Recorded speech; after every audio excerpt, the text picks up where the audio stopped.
porque todos somos espíritos, você já pensou que a felicidade de um espírito seria então realizar uma vingança? Todos realizaríamos uma vingança para sermos felizes? Porque quem é que não sofreu? Quem é que não passou uma desilusão? Quem é que não foi traído? Quem? Quem pode dizer, não é? Então, a felicidade, mostrando isso para nosso irmão que está se comunicando, não tem esse tipo de resultado, não resulta de uma vingança. Aonde estão os seus entes queridos? Esses que você diz que também passaram por essa desventura, por esse problema, por essa traição. Aonde estão todos aqueles implicados nesse sofrimento? O Espírito vai dizer, eu não sei e tal. Aí nós vamos associar a questão da felicidade com a questão do perdão. Por quê? O perdão é uma proposta que geralmente o doutrinador faz para o Espírito. Meu irmão, perdoa. Então o Espírito está falando lá na vingança, o doutrinador está falando na felicidade, para ele alcançar a felicidade, de repente ele pode dizer, mas meu irmão, você precisa perdoar. Se você perdoar, você já vai estar mais próximo da felicidade. Só que o Espírito não quer perdoar. E o Espírito pode falar assim para o doutrinador, eu queria ver se fosse com você. Eu queria ver se fosse com você, que você tivesse passado o que eu passei. Sabe o que ele me fez? Ele matou a minha família, estuprou a minha filha, queimou a minha casa, tomou os meus bens, me matou. Eu queria ver se fosse você. O que o doutrinador vai dizer? Meu irmão, eu não sei o que eu faria se eu tivesse no seu lugar. O doutrinador tem que dizer isso. Porque nós não sabemos o que nós somos capazes de fazer numa situação limite. Numa situação dessa, o que eu sou capaz de fazer? Como eu vou reagir? Qual seria a minha reação? Portanto, o perdão, falar para o Espírito para perdoar é prematuro. Ele não está disposto a perdoar. O perdão tem um tempo. A pessoa, para perdoar, ela precisa ter uma gama de conhecimentos, por exemplo, que a doutrina proporciona, não é? Ela precisa ter um tempo do perdão. Quando aquela mágoa, quando aquele sentimento de revolta, quando aquele ódio tiverem aos poucos sido diluídos. Vão se diluindo, vão se esgarçando aquelas ideias do passado. Mas enquanto ele está fixado no passado e rememorando sempre aquilo, o passado está muito presente, a dor está presente. Portanto, pedir ao Espírito que perdoe é prematuro. Agora, o doutrinador pode dizer para ele, mas então, meu irmão, aonde estão esses seus familiares? Sua esposa, seus filhos, aqueles que sofreram o que você sofreu. Aí ele vai dizer, não sei, sumiram, não sei onde estão, há muito tempo que eu não vejo, porque eles perdoaram. Eles seguiram o caminho deles, enquanto que você ficou voltado para a vingança, que é o caminho, a forma de afastar você da felicidade. Você está vivendo em função daqueles que te odeiam, daquele que te odeia, quando você poderia estar vivendo em função do amor. Se você deixasse de lado, não é perdoar, deixasse de lado o seu propósito de vingança, desse um tempo. Se você deixasse de lado, você poderia encontrar com seus entes queridos. Porque eles o acompanham, eles sabem de você. Mas eu não sei, eu não vejo, eu não sinto, porque você só vê o seu algoz de outrora. Então é uma argumentação que vai mostrar para aquela criatura que ali está, que o caminho que ele está trilhando é o contrário da felicidade. A felicidade é ele dar um tempo, mais tarde perdoar e estar com seus entes queridos. Essa é a felicidade para ele. E não a vingança, e não o ódio, e não a situação que ele está vivendo, que o afasta dos entes queridos e o afasta da felicidade. Então, são assim, cuidados, né? São assim, pontos importantes nesse diálogo que nós temos que estabelecer com esses nossos irmãos. E aos poucos mostrando para ele que o caminho da felicidade é o caminho do amor, é o caminho do perdão, sim, pode ser mencionado. Claro que deve ser mencionado, não é? É o caminho de nos entregarmos a Deus, de compreender a justiça divina. Você é um filho de Deus, meu irmão. Você não nasceu, não foi criado para sofrer.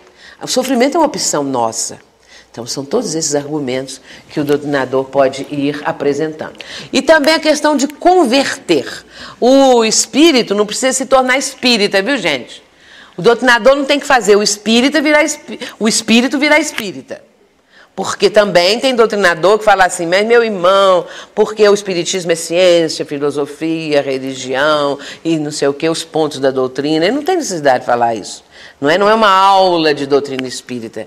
Que não tem que falar em tom conselheiral, como se ele fosse um conselheiro, como se ele fosse superior ao espírito, essa coisa toda. Não tem que converter o espírito, não. Ele está ali para ser esclarecido de uma situação que ele está vivendo. Ou ter o seu sofrimento minorado, ou ser atendido ali com amor e nos dando lições. Porque jamais podemos esquecer que nós recebemos lições importantíssimas na comunicação desses nossos irmãos. Antes, um ponto também interessantíssimo é o antes. Espíritos ligados a trabalhos de magia, que às vezes se comunicam em certos trabalhos de desobsessão.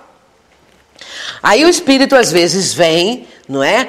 Espíritos que trabalham para o mal. E aí, em certos casos de processos obsessivos graves, que às vezes o grupo está fazendo atendimento.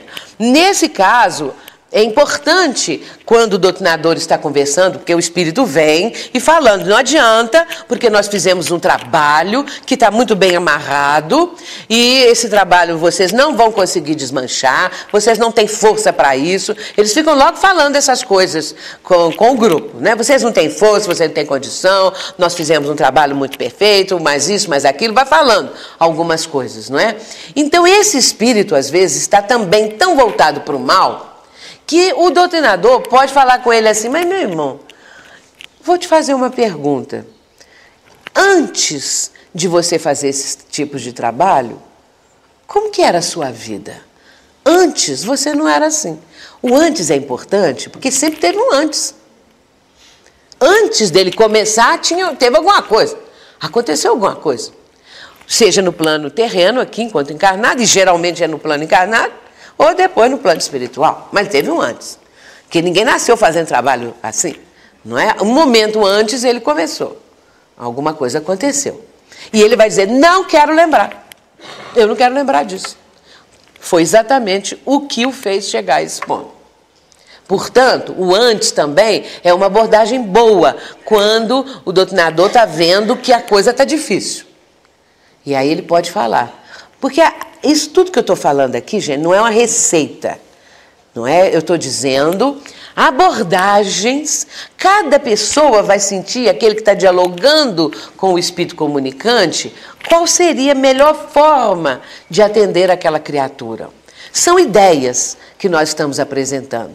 Mas isso não significa que sejam como fórmulas ou como receitas que possam ser seguidas assim. Ah, tem que ser assim, assim, assim. Não.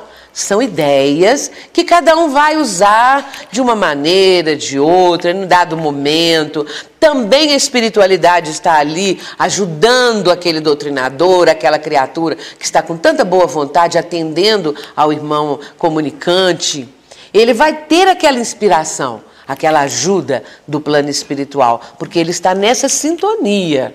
Nós estamos falando a respeito de ideias, sugestões, que são também interessantes para serem usadas. Dosar a verdade. Ter esse critério também para dosar a verdade.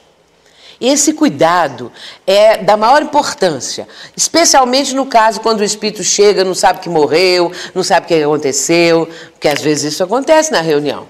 Vem um espírito, não sei o que está acontecendo comigo, ninguém me ouve, ninguém fala comigo, eu não sei o que me aconteceu. Ou então, eu estou me sentindo dentro de um buraco fechado, preso. Quer dizer, ele não está mais lá, está ali na reunião, mas ele se sente lá, porque a mente está presa lá.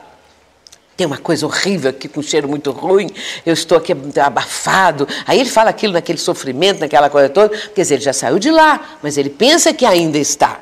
Então, o doutrinador vai trazendo essa criatura na forma que ele possa entender. Mas olha, meu irmão, você já está saindo, você já está sendo atendido. Existem pessoas que estão te salvando, que estão te ajudando. Ele vai fazendo o espírito caminhar. Agora, até chegar agora, você está aqui conversando conosco, já é um outro ambiente, aqui são pessoas que querem muito bem a você. Então, trouxe aquela pessoa, sua mente, sua cristalização mental para uma outra situação que ele já está vivendo. Não é? Então, nessa hora, cuidado para não falar, não, você está morto, isso aí é um cadáver, era seu corpo, filho. Então, não vai falar assim com a pessoa, não é? Ou então não vai falar, você morreu. Aí, mas como é que eu estou aqui falando? Não, você está morto, mas na verdade ele está vivo. Então, a gente tem que ter cuidado, você está morto? Não, estou vivo. Mas então aí é um jogo de palavras, não é? Tudo isso são nuances dessa abordagem, né? Aspectos que podem acontecer. E nessa questão de dosar a verdade, tem um caso muito interessante que aconteceu na nossa própria reunião. Também tem muitos anos. Tinha uma senhora na nossa reunião, espírita de berço, e que já dava passe na casa já há muito tempo, era médium passista da casa, participava de grupos de estudo, uma pessoa muito bem vivenciada dentro da doutrina, com muita experiência e tudo. E participava da nossa reunião já há muito tempo, aplicava passe, aquela coisa. E um dia o dirigente da reunião comentou comigo, o que você acha de chamar a dona fulana, para ela também conversar, porque esse dirigente da nossa reunião, sempre ele quis dar muita oportunidade às pessoas e tal. E eu falei, acho ótimo, ela tem capacidade para isso e tudo. E aí combinou com ela, ficou muito satisfeita, e combinou-se o seguinte, que na primeira reunião, que ele visse que estavam comunicando um espírito mais assim fácil de abordar, que ele chamasse, que ele fizesse sinal para ela ir. E aconteceu que logo na reunião seguinte, o primeiro espírito que comunicou era um espírito assim. Então ele fez um sinal para ela e ela começou a conversar com ele com muito carinho, com muito cuidado. E ela foi, e quando ela viu que o espírito não sabia que tinha morrido, ela foi tomando aquele cuidado para conversar. Só que ela foi preparando, estava demorando muito. E ela falava, você acredita em Deus, você tem religião? E foi falando, até que ela virou para o grupo a certa altura e falou assim, já posso dar a notícia? Acreditem nisso, a notícia era falar que ele tinha morrido, que ele não pertencia mais ao plano encarnado. Não é? Então, aí, dá logo a notícia, fala logo com ela, o que foi que aconteceu. Né? Então, que ela sabia que tinha que dosar a verdade, mas dosou demais. Não é? Então, tudo tem o seu bom senso. Não é?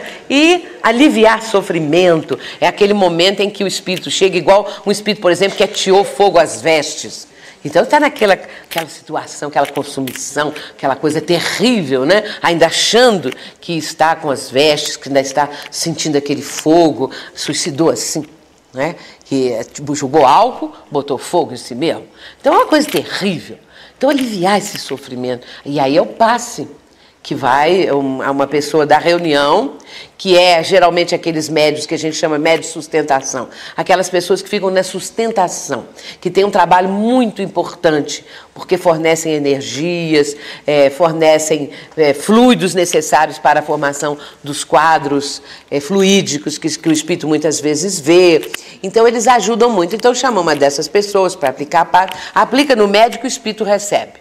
Não é? Então o espírito vai sentindo, porque ele está ali não dentro do corpo do médium, mas ele está ali jungido ao médium, não é? Bem próximo, mente a mente, nesse processo todo da comunicação.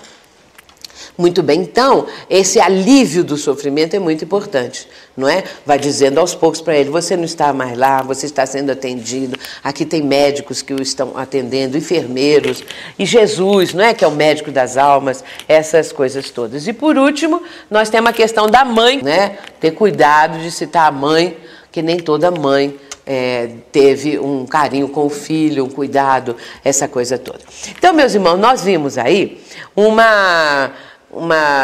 vamos dizer, um conjunto de ideias, né, de sugestões para aquele que está nesta tarefa. E a prece e o passe, porque muitas vezes é preciso de uma prece para aquela criatura, é preciso ali esse atendimento desse jeito assim, com passe, com prece, porque tal é o sofrimento às vezes do espírito que ele precisa de uma oração.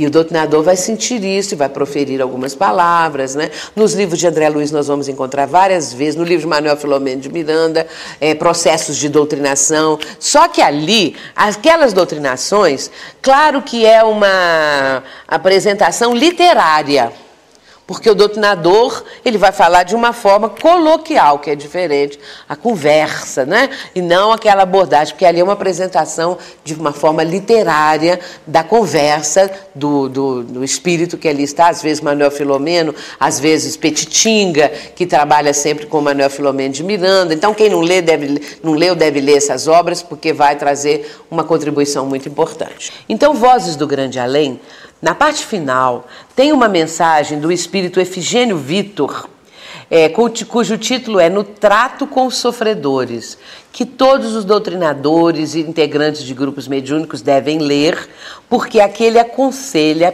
a nós aplicarmos a psicologia cristã no trato com os sofredores, quer dizer, no momento da doutrinação. E eu só vou ler um parágrafo apenas, para que vocês tenham uma ideia. Ele menciona que no momento da doutrinação, o espírito comunicante é como se fosse um filho do doutrinador. E que naquele momento, elos de forças se estabelecem entre as três pessoas, o médium, o doutrinador e o espírito comunicante. Por isso, quando o doutrinador vai conversar com a entidade, todos esses elos de força se estabelecem entre eles. E é importante que essa psicologia do Evangelho possa ser aplicada. E ele diz assim, na parte final, o último parágrafo: não nos esqueçamos assim, de que na comunhão com as mentes torturadas, já libertas do vaso físico, é imprescindível aprendamos com Jesus a servir com paciência e carinho, para que a nossa máquina de trabalho não se resseque por falta de combustível da humildade e do amor. Agradeço a todos, muita paz, muito obrigada.